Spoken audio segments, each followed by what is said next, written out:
We're here in Monte Carlo for the Rendez-Vous de Septembre. For AMBest TV, I'm Richard Banks.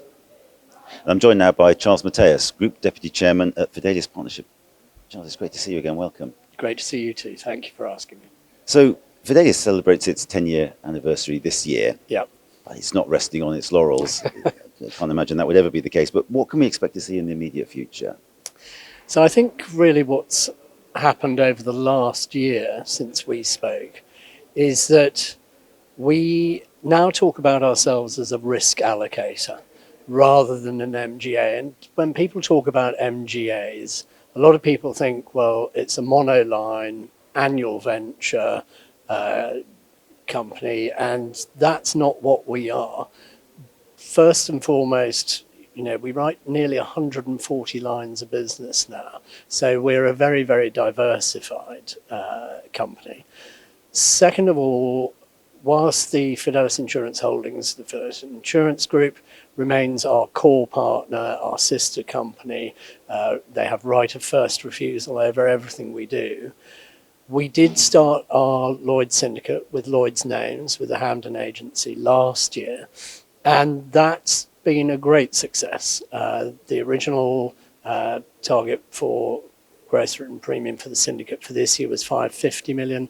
That's actually gone up to 740 million, and we think we'll be around $1 billion next year. So great growth there. And that means that with different capacity partners, we're able to allocate parts of very often the same risk to different risk appetites. And so that really has been a big change for us over the course of the last year. It's been very well received by brokers and clients, and there are different niches that one appetite is more attuned to than another. And so we definitely see that as somewhere that will keep growing. We're in discussions with another capacity provider at the moment about an opportunity to build another vehicle with them, which would again add to it. And the great attraction for our existing partners is, as we add capacity, as I say, with slight nuances around risk appetite, it helps us take on more of a risk. And the more of a risk that we can take on, the more it cements our position as a leader. And so I think that really is where we're focused going forward now, is how do we build capacity that benefits all our capacity providers, obviously principally the Fidelis Insurance Holdings. So that tends to speak to the importance of building partnerships, building relationships. What's the secret of building a good partnership, particularly as the cycle changes and risk appetites change? I think it's two things. I think it's having rules around the partnership so everybody knows what each is supposed to be doing. And then I think it's also having real transparency in the relationship. And, if we talk about our capacity providers, we talk to the insurance group every day. In London, we're separated by one floor from them. And, we talk all the time. We ask them questions, they ask us questions, and we're very, very happy to do that. With our Lloyd's names, we're constantly exchanging information with them, and Hamden and Asta, who are our managing agent, have been great partners there too. And then I think our incubator, Pine Walk, which is the home for our sub-MGAs, has been a really, really good partnership. And again, it's all based around transparency. And we talk all the time. We have this great meeting every Tuesday in our boardroom in London. In fact, we're going to have to extend the boardroom table because it's not big enough anymore. But we have all our heads of lines of business and senior underwriters from the Fidelis Partnership. But we also have the CEOs and senior underwriters from all our Pine Walk cells in the room. And we go round the room, we talk about what each of us is doing. And it's a wonderful way of cross-selling, because I'll say, I'm off to Mexico in a couple of weeks' time.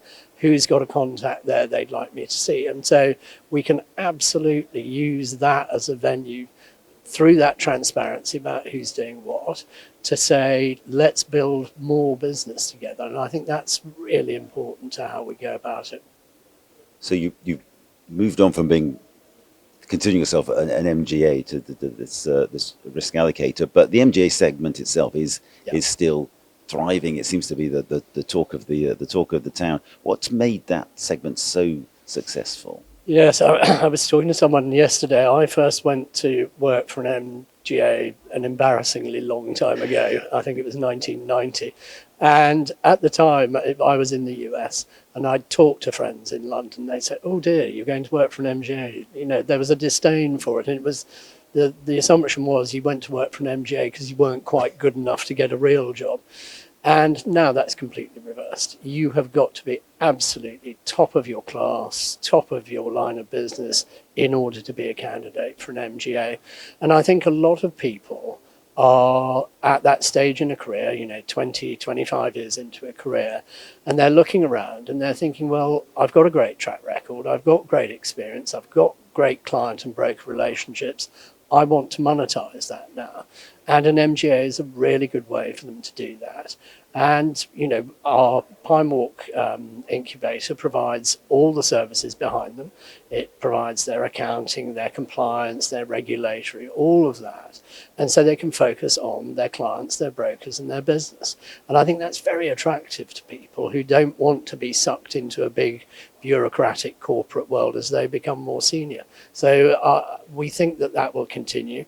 This time last year, we were 8 Pine Walk cells. By the end of this year, we'll be 16. And we've seen, you know, really great experienced people who want to take that step. Charles, one final question, if I may. Is there one thing that's being missed today that's going to be really important tomorrow? Well, if it's being missed, I'm no genius, so I've probably missed it too.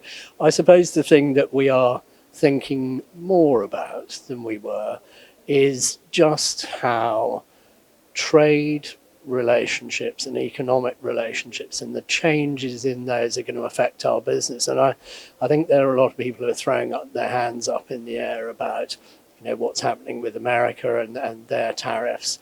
But when we look at our business, and we're very focused, as you know, on what we call BRICS Plus, of trying to build business outside of North America, Western Europe, Japan, Australasia.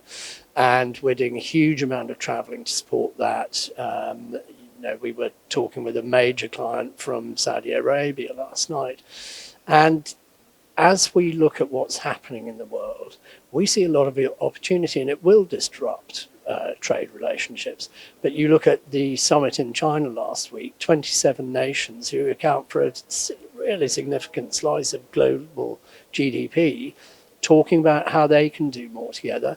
They're all developing their insurance industries, and we're very keen to be a part of that. So we see it as opportunity more than threat, I think.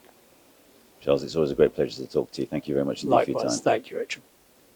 For Invest TV, I'm Richard Banks.